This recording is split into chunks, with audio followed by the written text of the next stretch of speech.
Obrigado pela presença de vocês. Bem, eu vou tentar ser sucinto na medida do possível e tentar ser o mais completo que eu conseguir.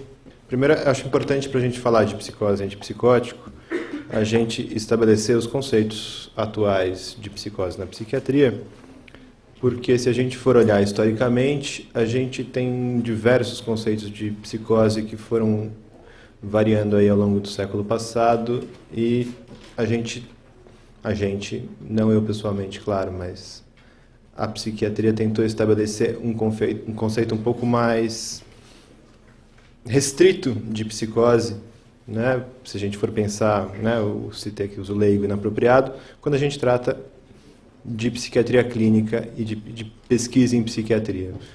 Porque antes a psiquiatria usava um conceito que era mais derivado da psicanálise e ficava um pouco amplo demais, e isso confundia um pouco as pessoas, né? Tanto que tinha a psicose maníaco-depressiva e outras coisas que eram chamadas de psicose.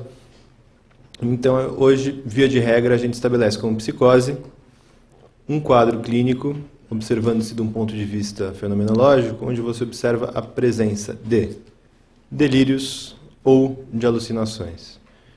Se tem delírios, tem alucinação, é psicose. Se não tem, você pode chamar do que você quiser, mas você não pode considerar isso psicose stricto sensu.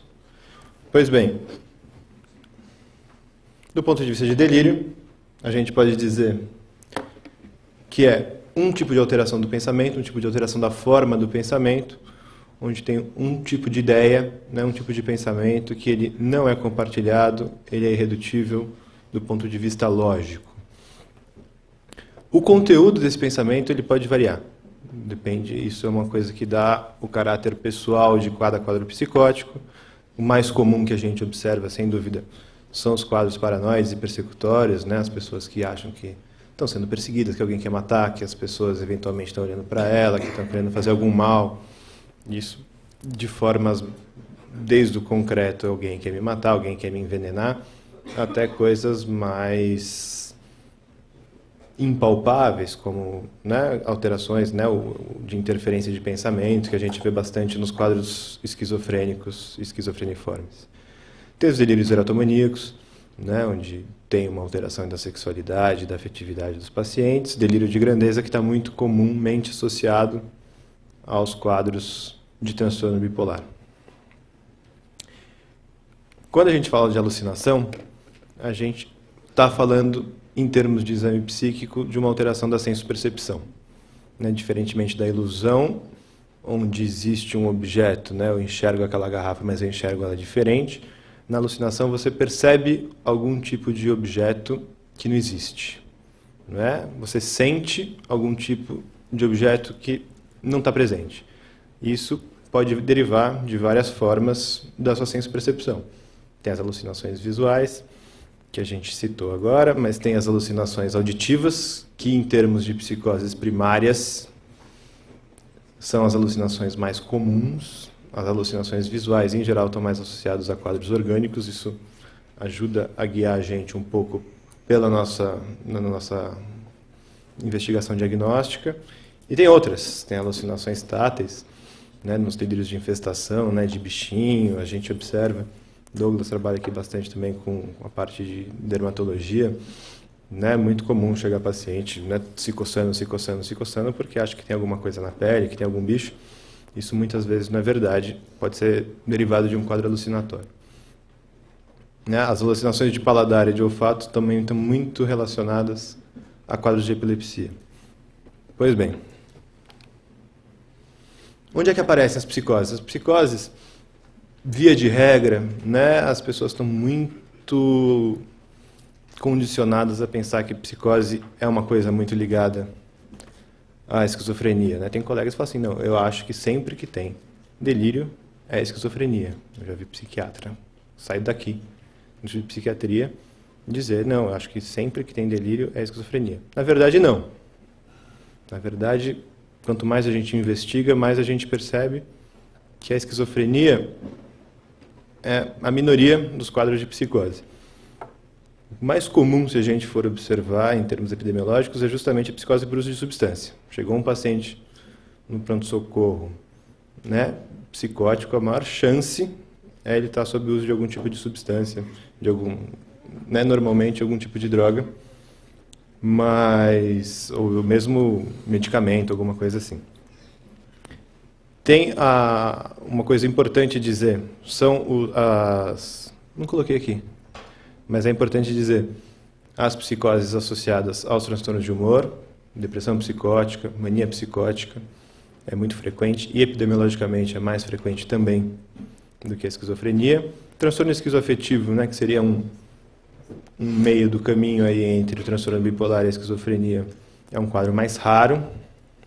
As psicoses que a gente chama os transtornos delirantes, transtorno delirante breve, transtorno delirante persistente, que são quadros semelhantes em alguns aspectos da esquizofrenia, mas o paciente evolui de uma maneira diferente a longo prazo, também são quadros importantes. E as psicoses orgânicas, né, que em última instância a gente pode até ver se tem alguma relação com o uso de substâncias, mas não necessariamente, que a gente observa em pacientes com algum tipo de doença. O Douglas possivelmente vai falar isso na aula dele de emergências psiquiátricas, então não vou me alongar muito nisso, mas é muito comum ver paciente idoso, paciente com infecção, paciente com, eventualmente, sei lá, um tumor cerebral, uma vasculite, lúpus, etc. Doença de Alzheimer, né, a gente também pode considerar um tipo de psicose orgânica, que tem um processo degenerativo. Aí apareceu o transtorno bipolar, eu tinha colocado aqui. Nos quadros de depressão unipolar também, embora, né, a psicose na depressão seja um indicativo e uma coisa que está mais presente no transtorno bipolar, mas não necessariamente excludente. E outros quadros demenciais, não doença de Alzheimer, demência vascular, né, quadros de demência pós-acidente vascular cerebral, etc.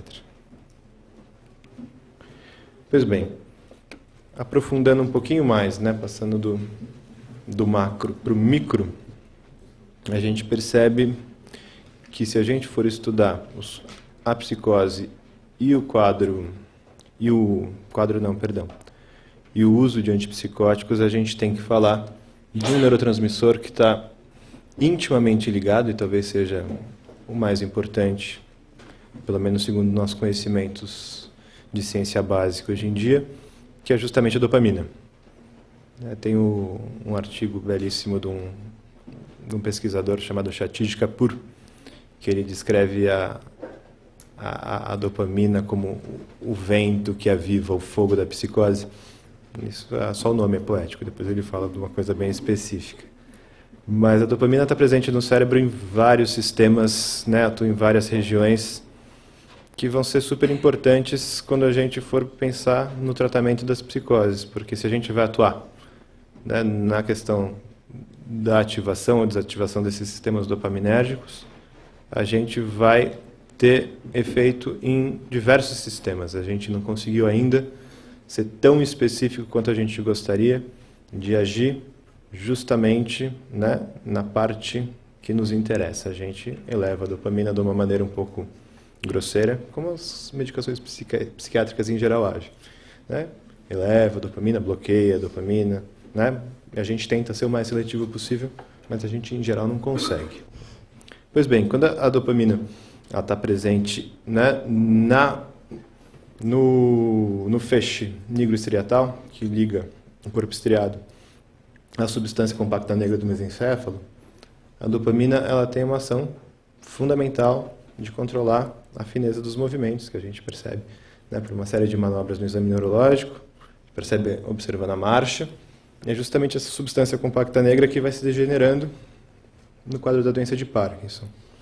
Então, um dos efeitos mais comuns, né, de ser vistos no uso de antipsicóticos, principalmente nos antipsicóticos mais antigos, mas não necessariamente, são alterações do movimento, tremor, rigidez, né, e eventualmente até a famigerada síndrome neuroléptica maligna, que pode levar ao óbito em alguns casos. A parte mesolímbica é a parte mais interessante para a gente, porque ela mexe com a parte do comportamento, as questões envolvidas de prazer, e na parte de delírios e alucinações, né? Essa parte do pensamento que a gente quer atingir com nossos remédios, em geral, é essa via mesolímbica. A via mesocortical está ligada a outras questões, principalmente no que se refere no quadro da esquizofrenia, que mexe com a cognição e os outros sintomas que a gente chama de negativos na esquizofrenia. Lembrando que na esquizofrenia, quando a pessoa tem um surto psicótico, né, você tem uma ativação desregulada dessas vias dopaminérgicas, delírios, alucinações, e quando o paciente remite, ele fica com um déficit nas funções que são reguladas pela via mesocortical. Então, nesse caso, a gente observa o que a gente chama clinicamente de um defeito, né, esquizofrênico, que em última instância é o que acaba definindo a esquizofrenia, porque psicose a gente já viu que aparece em um monte de lugar, mas o defeito, né, o sintoma negativo, ele é extremamente característico da doença da esquizofrenia. Tem até o caso do esquizo simples, que ele não faz crises psicóticas, mas ele vai acumulando defeito, degenerando como se fosse uma demência. Né? E a gente volta para aquela definição antiga de demência precoce, que tinha esquizofrenia antigamente. Né? Esse defeito é caracterizado principalmente por um prejuízo afetivo, né, nos relacionamentos, na interação, e também por uma questão cognitiva, né, a habilidade, a própria inteligência, a atenção, concentração vão sendo prejudicadas ao longo do tempo. O tubo infundibular, a gente observa efeito de alguns antipsicóticos especificamente, mais marcadamente a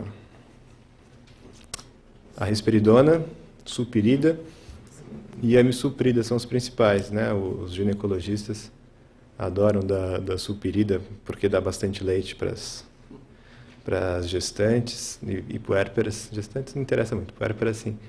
Né? Então, é bastante usado. Em psiquiatria a gente usa um pouco sulpirida, mas quase sempre isso é inconveniente, porque dá galactorreia, altera o ciclo menstrual, amenorreia, e eventualmente você acaba tendo uma gravidez indesejada, aí, porque dá um tipo de confusão.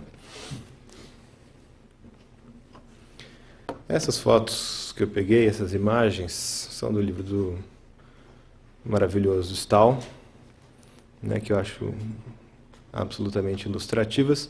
Essa é a estrutura clássica dos antipsicóticos.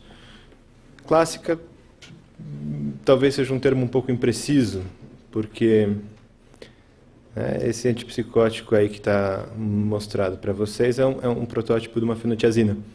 Se a gente for pensar, talvez mais especificamente, a cloropromazina, que foi o primeiro antipsicótico. Na verdade, foi o primeiro medicamento psiquiátrico sintetizado e utilizado em larga escala. E a gente pode observar algumas características que são muito comuns a vários antipsicóticos.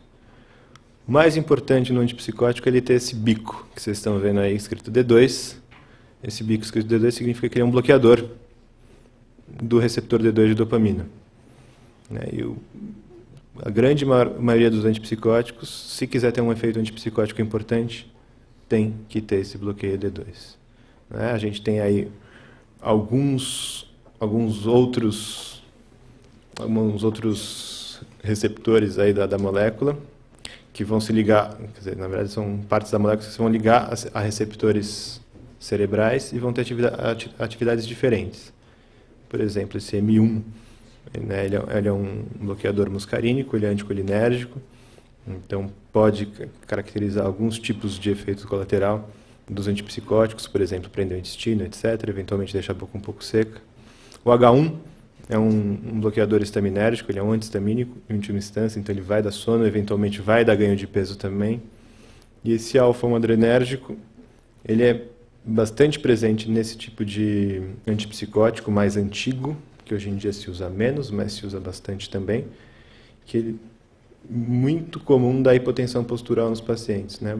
Muito cuidado quando for dar antipsicótico mais antigo para paciente, principalmente idoso, né? Você dá o remédio, o velhinho levanta da cama à noite para fazer xixi, tropeça, cai, quebra o fêmur e morre.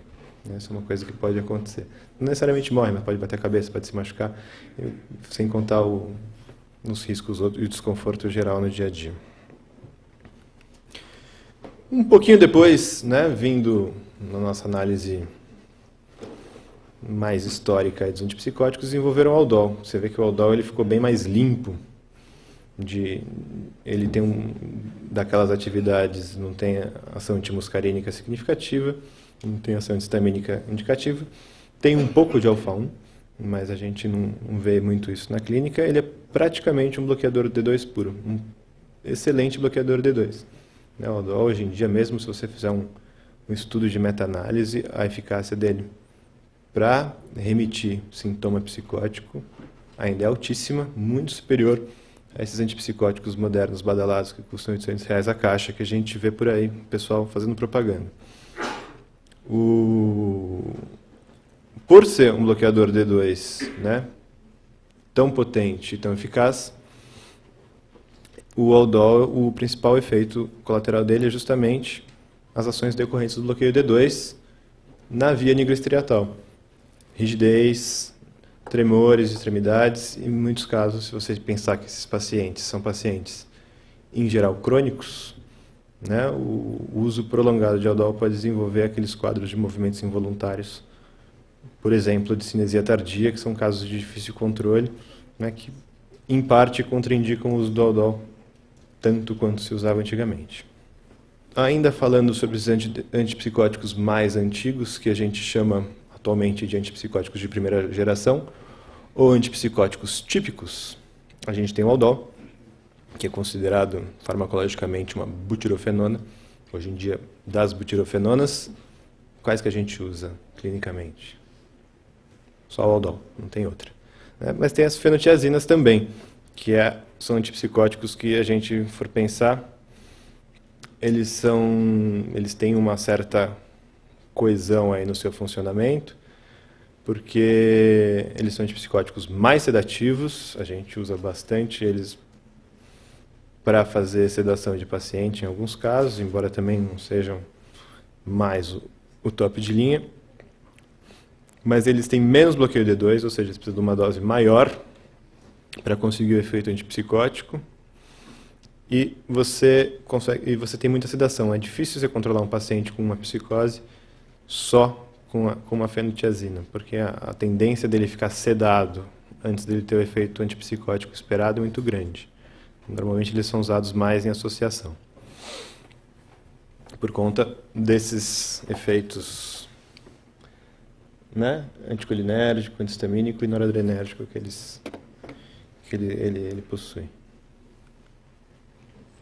Após a primeira geração, e isso eu estou falando ainda, de anos 60 e 70, o Aldol é de 62, eu acho, né, descoberto pelo magnífico Paul Janssen, que a gente, em homenagem a essa descoberta, a gente deu o nome da nossa biblioteca professor Paul Janssen. Viram que os pacientes, depois você vai tratando, eles começavam a desenvolver muito efeito adverso. E o Paul Janssen, ele tinha uma fábrica de remédio que chamava Janssen, ainda chama.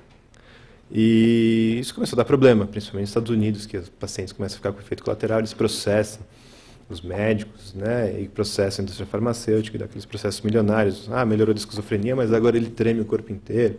Né? Teve um caso de síndrome neuroléptica maligna e morreu por causa do remédio. Isso começou a dar problema, e aí eles tentaram fazer moléculas que não tivessem esse tipo de efeito adverso, né, para os remédios serem mais tolerados a longo prazo. E aí apareceu a chamada segunda geração.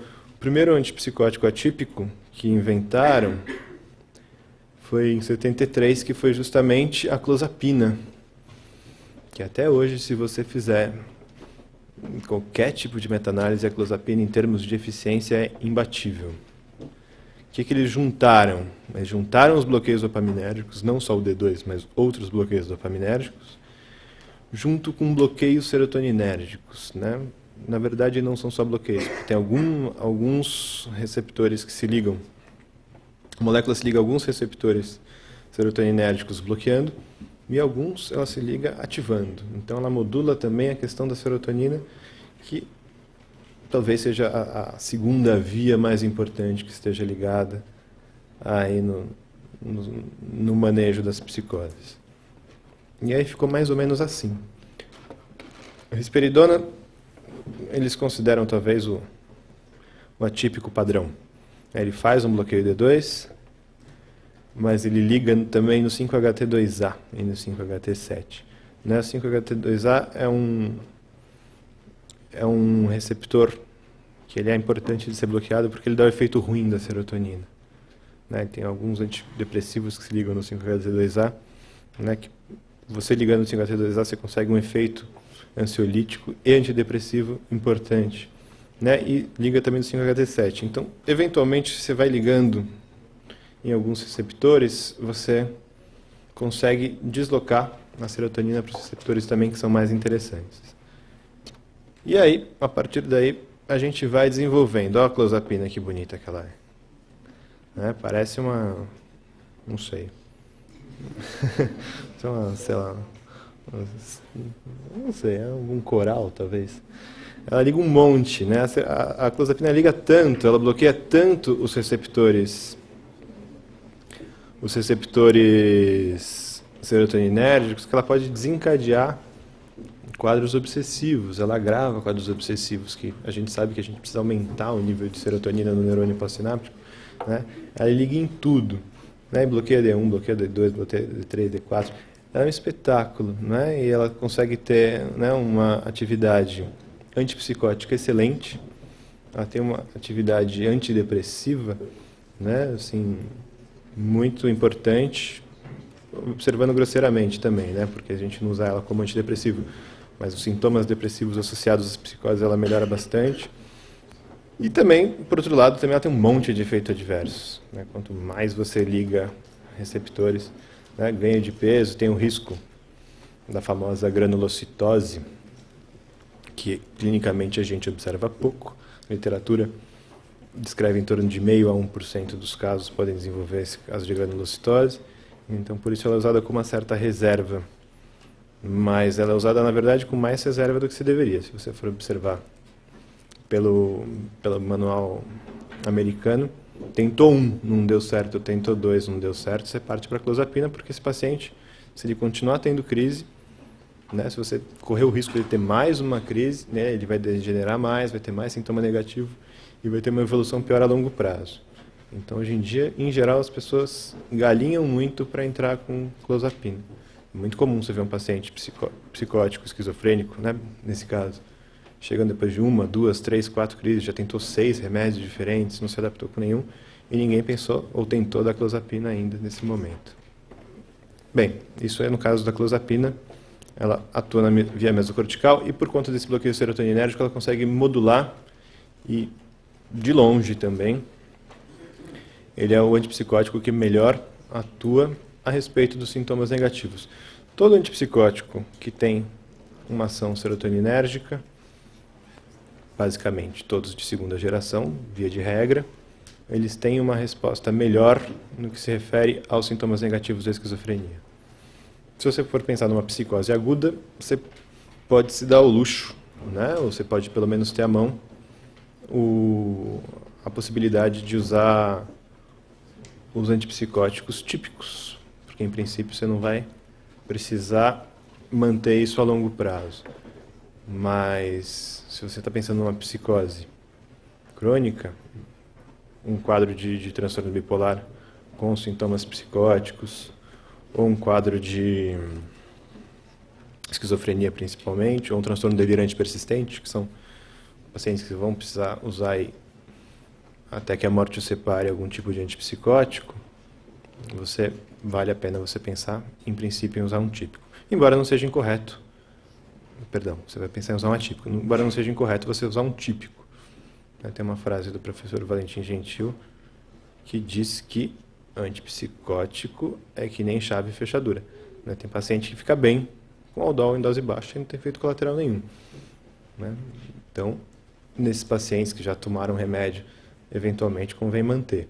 O melhor remédio é aquele que já funcionou previamente, sempre. A quetiapina, ela é uma versão, talvez, light da clozapina. Na verdade, todos os atípicos que foram lançados aí depois da clozapina. A clozapina foi lançada nos anos 70, sumiu do mercado por conta da questão do risco de granulocitose e voltou algumas décadas depois para ser utilizada novamente. Tudo que se tentou fazer depois disso foi tentar imitar uma clozapina que não desse granulocitose. Então, deu certo? Não, não deu. Na verdade, o efeito antipsicótico da quetiapina, do aripiprazol, né, são remédios que têm uma eficácia antipsicótica extremamente inferior, mas serve para uma série de casos e quando o paciente se dá bem com algum antipsicótico desses menos potentes, porém com menos efeito adverso, você vê que faz bem menos bloqueios, né, tem bem menos alvos potenciais, você consegue uma tolerância muito maior. São remédios muito bem tolerados, com risco muito menor de o paciente ter uma síndrome neuroléptica maligna, muito menor desenvolver uma discinesia tardia ou algum quadro decorrente do uso prolongado de antipsicótico. A Olanza quase chegou lá, né? Ele talvez a molécula com perfil mais parecido com a clozapina, uma potência excepcional, muito boa, ainda bastante inferior. O problema do olanzapina é outro, né, que ele tem ele está muito associado a um ganho de peso muito importante, né, os pacientes ganham 10, 15, 20 quilos rapidamente. Tem paciente que não ganha quilo nenhum também, tem uma variabilidade pessoal aí muito grande. E a olanzapina, além, né, fora o ganho de peso, por si só ela já tem um potencial diabetogênico. Uma coisa que a Lilly farmacêutica escondeu aí nos estudos, deu um certo problema depois, tiveram que publicar os dados negativos das pesquisas, e apareceu que a olanzapina, né, não só pelo ganho de peso, que já é um fator de risco de diabetes, ela por si só, às vezes você observa clinicamente o paciente, né, começa a ter um ganho de peso, começa a ter algumas alterações metabólicas, você pede uma glicemia, uma curva de glicoinsulina, e você percebe algumas alterações já de diabetes ou pré-diabetes decorrentes do uso da olanzapina. Talvez seja o maior fator que nos impeça de usar em uma grande parte dos casos, sem contar o preço também, que é um pouco fora do padrão, para uma série de pacientes. Pois bem, vou fazer só um comentário, né, que é uma coisa que aparece muito.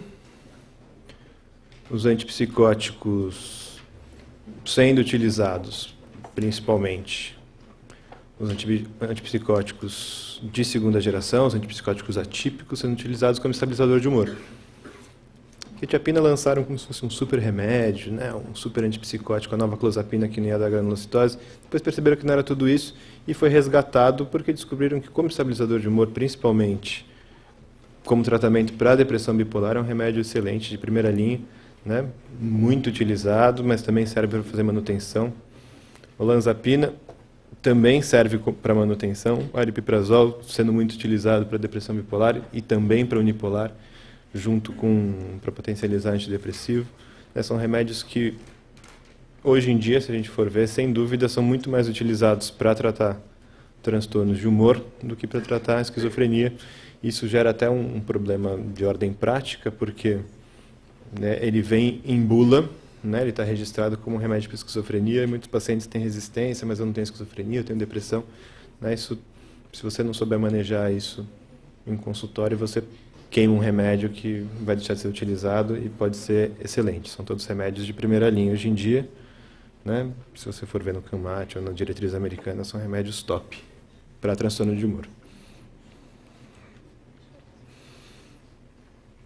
Isso do TAB, né, acho que não vale a pena eu me alongar, né, mas o importante é saber que o transtorno bipolar é uma doença de fases, fase maníaca, fase depressiva, fase mista.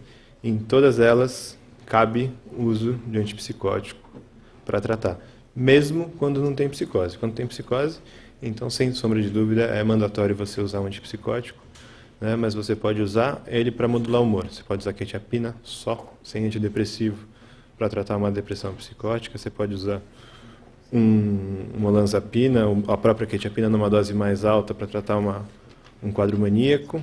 Quadros mistos você pode usar também. E você pode usar na manutenção. Você pode tratar um paciente bipolar só com antipsicótico, se você quiser e o paciente tolerar bem e tiver uma boa resposta.